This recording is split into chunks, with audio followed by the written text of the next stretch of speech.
જય શ્રી કૃષ્ણ, જય માતાજી. કેમ છો બધા? મજામાં? તો સ્વાગત છે તમારા બધાનો આજના એક નવા વિડીયોમાં. અને અત્યારે ઘડિયાળમાં 6:30 થઈ ગયા છે. મોડો બ્લોગ ચાલુ કર્યો છે. મીસુબેન હમણાં તો અમે ફ્રી થતા નથી, એટલે મારે વારો નથી આવતો. અને મીસુબેન આખો દિવસ સ્કૂલે વહી જાય. એટલે જો અત્યારે છે ને અમે મમ્મી દીકરી ફ્રી થઈ ગયા ને મારે આજે તેલ બનાવવાનું છે. આની પહેલાં એક વખત અમે તેલ બનાવ્યું હતું કે આપણે ઘરે જો આયુર્વેદિક તેલ છે આપણે બનાવવાનું છે, વાળમાં નાખવાનું. તો કેટલા ટાઈમ ત્યાં પૂરું થઈ ગયું, એટલે કે વારો નહોતો આવ્યો. કાં મીસુ રોજ કે મમ્મી કે મને એ તેલ હતું ને મારા વાળ છે ને મોટા બધા થઈ ગયા. કાં મીસુબેનનો ચોટલો જો આવડો મોટો ચોટલો થઈ ગયો છે મીસુબેનનો. કાં તો વાળમાં અમે તેલ બનાવ્યું હતું ત્યારે ઘણો ફરક હતો, પણ ત્યારે મેં એક બે વસ્તુ જે હાજરમાં હતી ને એ જ નાખી હતી. તો આજે જો એટલી બધી વસ્તુ લઈ લીધી છે કે અહીંયા જો આ મીઠો લીમડો છે, પછી કાળા તલ છે, મેથી, અને આ છે કલોંજી. જો આ કલોંજી છે અને આ કાળા તલ છે, એ બે જો અલગ અલગ જ છે. અને અહીં જાસૂદના ફૂલ લઈ લીધા છે અને આ જાસૂદના પાન લીધા છે. અને અહીં આપણે જે કોપરેલ તેલ છે ને એ લઈ લીધું છે. અને આપણે છે ને એ તેલ આમાં કલોંજી એટલે તલ કેમ છે એવી રીતે કલોંજી એક શું કહેવાય અનાજ કે એવી કંઈક વસ્તુ જ આવે છે. એનો ઉપયોગ શું હોય તો અમને ખબર પડે. રીતે તેલ ને શેમ્પૂ ને બનાવવામાં એનો ઉપયોગ થાય છે. જે આ કોપરેલ તેલ છે એ લઈ લીધું છે. તો આપણે કઢાઈમાં નાખીએ અને બધી વસ્તુમાં મિક્સ કરીએ અને પછી ધીમા તાપે ગરમ કરી લઈએ કે 15 થી 20 મિનિટ. અને પછી આપણે તેલ બનાવી લઈએ. કેમ મીસુબેન? હા. જય શ્રી કૃષ્ણ, જય માતાજી. કેમ છો બધા? મજામાં? તો સ્વાગત છે તમારા નવા વિડીયોમાં. જો આજે હે ને અમે ટોપલાનું તેલ બનાવવાનું છે અને બધી ટોપરાનું તેલ નહીં પણ આયુર્વેદિક તેલ બનાવવાનું છે. કોપરેલ તેલ તો આ છે જ. કા જાસૂદ ગયા વખતે બનાવ્યું હતું તો અમે ખાલી જાસૂદ ને મેથી ને તલ 3 જ વસ્તુ નાખી હતી. આ બધી વસ્તુ નહોતી હાજરમાં. તો અત્યારે જો બધી તેમ કુલ 6 વસ્તુ થાય છે, કે 2 આ અને 4 વસ્તુ આ બધી. તો 6 વસ્તુ છે ને એનો ઉપયોગ કરીને આપણે તેલ બનાવવાનું.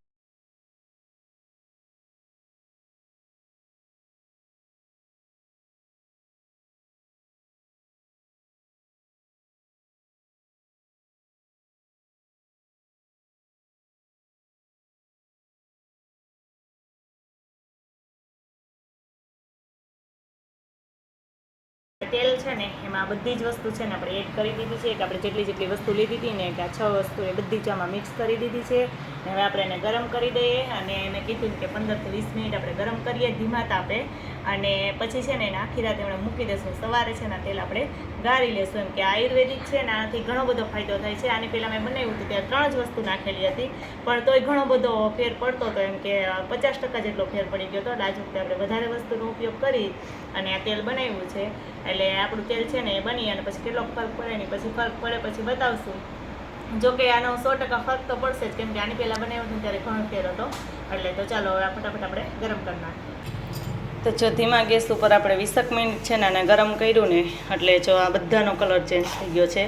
કે જાસૂદના ફૂલ પાન બધું જો કલર ચેન્જ થઈ ગયો છે. અને સરસ મજાનું આપણું તેલ છે ને બની ગયું છે. અને તેલનો જો કલર છે ને થોડોક પીળાશ પડતો એમ કે ચેન્જ થઈ ગયો છે. એકદમ જો પીળું તેલ લાગવા માંડ્યું છે, કેમ કે જાસૂદનો બધી જે કલર એમાં મેચ થઈ જાય એમ. એટલે હવે 20 મિનિટ ગરમ થયું ને એટલે આપણું છે ને તેલ પરફેક્ટ બની ગયું છે. તો હવે આને છે ને આપણે એક રાત માટે એમાં મૂકી દેવાનું છે. અને ઠંડુ થઈ જાય ને પછી કાલે છે ને એને આપણે સરસ રીતે ગાળી લેવાનું છે. એટલે આખી રાત પડ્યું રહીએ ને તો સરસ એમાં બધું મેચ થઈ જાય. જય શ્રી કૃષ્ણ, જય માતાજી. કેમ છો બધા? મજામાં? જો આજે થઈ ગયો છે બીજો દિવસ ને કાલે જો આપણે બતાવ્યું હતું કે આપણે છે તેલ છે બનાવ્યું છે. જો આપણું તેલ છે ને એકદમ જો કલર કેવો ચેન્જ થઈ ગયો છે, એકદમ પીળાશ પડતું જો આપણું તેલ છે ને એ થઈ ગયું છે. હવે આપણે છે ને એને ગાળી લઈએ તેલને સરસ મજાનું. પહેલાં છે ને ઉપરથી આપણે બધું કાઢી નાખીએ ને તો ગાડીમાં ઢોરાને તેલ, પછી એને પાછળથી એવું લાગશે તો એ પાછું કપડું લઈ અને આપણે નીતારી લેવું. એટલે આમાં જે તેલ રહેલું હોય ને તેલ છે ને આપણે નીકળી ન જાય એમ કે. તો સરસ મજાનું આપણે તેલ છે ને ગાળી લઈએ. આપણે ગરણીથી તેલ ગાળ્યું હતું પણ એમાં આટલું બધું કંઈ તેલ નીકળે નહીં. એટલે છે ને આછું જો કપડું લઈ લીધું છે અને એમાં આપણે બધું છે ને એ નાખી દીધું છે. ને સરસ આપણે એને નીતારી લઈએ.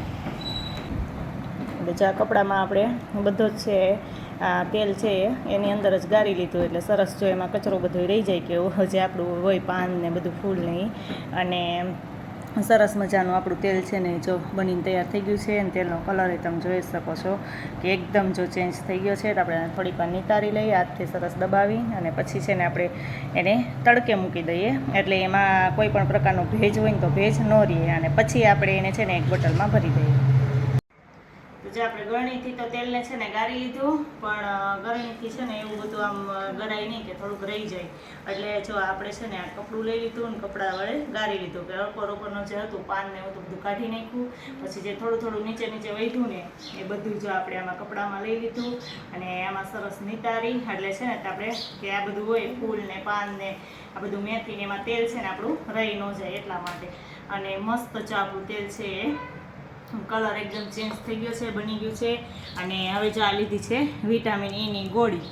તો આ છે ને ગોળી એને આપણે એની અંદર એડ કરવાની છે કે વિટામિન ઈથી વાળને કે સારું, બધાને કે સારું થઈએ અને વાળ માટે સારું છે, વાળ ઓછા ખરે એમ. તો જો આ વિટામિન ઈની ગોળી લીધી છે ને તો આપણે શક્તિ ક્રીમની મદદથી એમાં કાણું પાડી અને આ બધી જ ગોળી છે ને આપણે વારાફરતી એમાં નાખી દઈએ અને સરસ મિક્સ કરી અને પછી આપણે જે આ ડબ્બામાં તેલ છે ને એને ભરી લેવાનું છે. એટલે આપણું પરફેક્ટ આયુર્વેદિક તેલ છે બનીને તૈયાર થઈ ગયું. કે આ 6-7 વસ્તુનો ઉપયોગ કર્યો આપણે.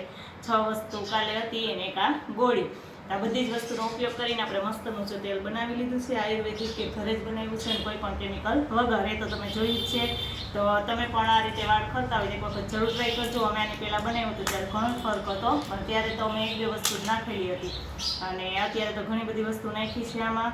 અને હવે હાલ આપણે બધી ગોળી છે ને એમાં નાખી દઈએ અને પછી છે ને તે ડબ્બામાં ભરી લઈએ. અને અમારો વિડીયો કેવો લાગ્યો એ જરૂર કોમેન્ટમાં જણાવજો.